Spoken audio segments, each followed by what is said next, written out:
ಅಮ್ಮ, ಹಸಿವಾಗ್ತಾ ಇದೆ, ತಿನ್ಲಿಕ್ಕೆ ಏನಾದ್ರೂ ಇದ್ರೆ ಕೊಡಿ, ಬೇಗ ಬೇಗ. ಹಾ ಹಾ, ಹೀಗೆ ತರ್ತೇನೆ.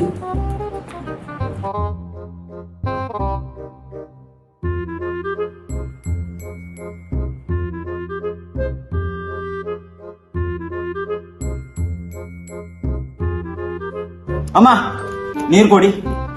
ಹಾ, ಕೊಟ್ಟೆ.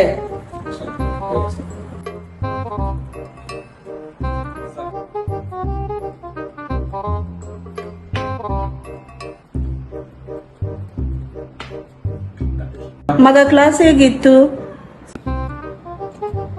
ಅಮ್ಮ, ಚೆನ್ನಾಗಿತ್ತು.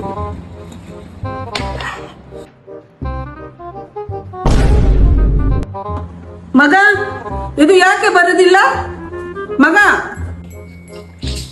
ಅಮ್ಮ, ಏನ್ ಬರಲ್ಲ? ಬರ್ತಾ ಇಲ್ಲ. ಬಿಡಿ ಬಿಡಿ, ಬರ್ತಾ ಇದಲ್ಲ. ಬರ್ತಾ ಇದೆಯಾ? ಮತ್ತೆ ಒಳಗೆ ಇಡ್ಲಿಕ್ಕೆ ಏನು ಮತ್ತೆ ಅದು ಸಹ ಇಡ್ಬೇಕು ಎಲ್ಲಿ ಒಳಗೆ? ಇಟ್ಟು ಬಾ, ಇಟ್ಟು ಬಾ.